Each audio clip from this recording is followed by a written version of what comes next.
Hey guys, I wanted to bring you this video of the Saudi Arabian foreign minister talking about Iran. And he has a little bit of a stark view of the Iranian regime, or in our case, actually a bright view in terms of the Iranian regime not being able to further its goals in the Middle East and slowly but surely losing its grip, losing its octopus of terror. Check it out. I wonder if you could do a kind of balance sheet for us of how the Iranians are doing in terms of their efforts to establish their hegemony in the region. They seem to be, notwithstanding all your efforts, more ensconced in Yemen. They seem to be well on their way to establishing a pro-Iranian government in Iraq. In Syria, despite all the efforts, they seem to be well entrenched there as well. And then, of course, in Lebanon with Hezbollah. So I wonder how you see it from Riyadh, whether the efforts to contain and pressure them are actually working yet. I have no doubt that they're working and that they will continue to work. In Yemen, they're losing. In Iraq, their position is not what it was a few years ago. In Syria, over the long run, they will lose. And in Lebanon, Hezbollah is going to change. No doubt about it. The Iranians are going to face tremendous pressure, economic pressure, and political pressure as a consequence of the sanctions that are being placed on them. We see their currency dropping incredibly. We see inflation up tremendously. We see budget deficits. We see an inability to sell oil. And we see rising discontent inside Iran. That's not a nice picture.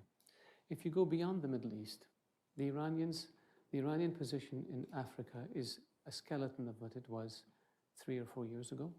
Iran is isolated in the Islamic world. Their position in places like Bangladesh and Malaysia and Indonesia, a fraction of what it was 3 years ago. And so I think the pressures are tightening. In the Middle East, like I said, you have the 4 spots. We're dealing with it. And it took them 35 years or so to entrench themselves. We will work on pushing them back. And I have no doubt that in the end, we will succeed. The Iranian position is not sustainable. You have 2 visions for the Middle East. You have a vision of light and progress and modernity and moderation and innovation and taking care of your people. And you have a vision of darkness, which is about sectarianism and terrorism and murder and domination. And that's the Iranian model. Will not prevail over the long run. History shows us that that model is doomed to failure. And I have no doubt the same will happen in Iran. And I hope that Iran can have a government that is responsible, that is a member of the community of nations in good standing, so that the Iranian people, who have a great history and a great past, can lead normal lives. On the short term, immediate term, how do you expect Iran to react to the pressures by the administration, particularly in Yemen and Syria? Some people are afraid of revenge. Some people are afraid that they're not going to curb back their expansionism, but in fact, use other methods. And what conversation are you having with the Russians in terms of using their influence with the Iranians to pull back in Syria and in Yemen in particular? Do you have any leverage with the Russians? The Iranians are already doing all the things you're saying. 197 ballistic missiles launched at Saudi Arabia, manufactured in Iran, operated by Hezbollah. What else can you do more than this? Trying to destabilize countries. Every day people are captured trying to send explosives and weapons into Bahrain. They're trying to recruit citizens in order to commit terrorist attacks. They're threatening to close the Strait of Hormuz. Okay, what else can the Iranians do? And if we're going to base our policy based on fear of what the Iranians may or may not do, they're already doing all the bad stuff, and they have been for 35 years, and they've been relentless. And if anything, it's accelerated, not slowed down. And especially after the signing of the JCPOA. I haven't read about one road, one hospital, one school that Iran built since they had access to billions of dollars. But I have seen missiles go to the Houthis, explosives smuggled into Bahrain, and money going to fund the war in Syria. at the expense of the Iranian people. So the issue is Iran is responsible for the position it's in.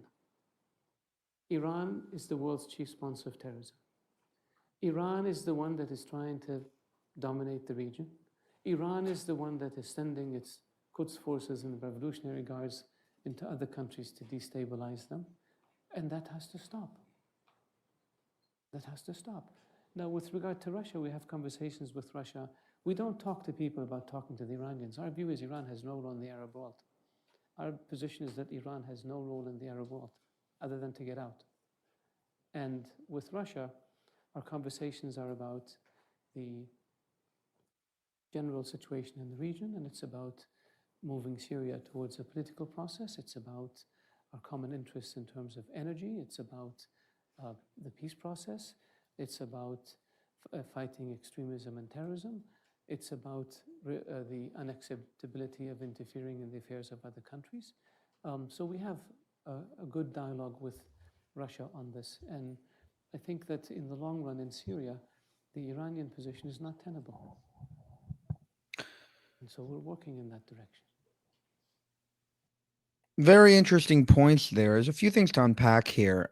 Number one is, this is an old video. So this is a guy predicting what would happen is like they're going to be pushed back from their proxies. They're going to lose a lot of influence in the Middle East, and the regime is in trouble.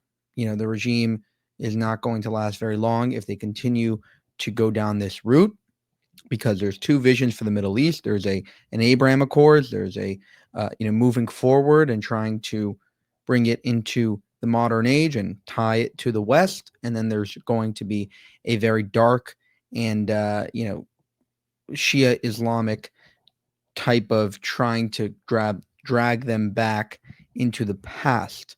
That's another thing to understand. Like, Sunni and Shia is a massive differential. So Saudi Arabia are not buddies with Iran. And many in the Arab world, the Gulf states, are not buddies at all with Iran because they practice different types of Islam.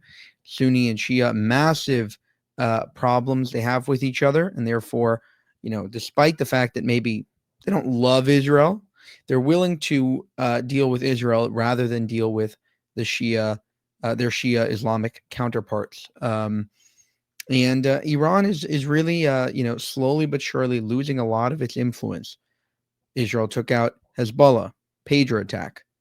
Israel is, obviously decimating Hamas right now, although that is going to be figured out if we totally destroy them.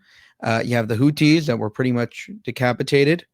A lot of their ability to close oil routes or, try to disrupt global trade just aren't on the table because they are allied with Russia and China, who both don't really care about Iran and are like, okay, fine, we'll ally with you, but we're not going to actually help you ever. So they don't really have any other things to gamble with other than their survival. Slowly but surely, their nuclear program is pretty much dismantled, and hopefully the people will rise up, just as they have in Lebanon. The Lebanese Christians have said, we've had enough of these Hezbollah folks, and we are going to kick them out of our country. And then obviously in Syria as well, that Assad regime was dismantled.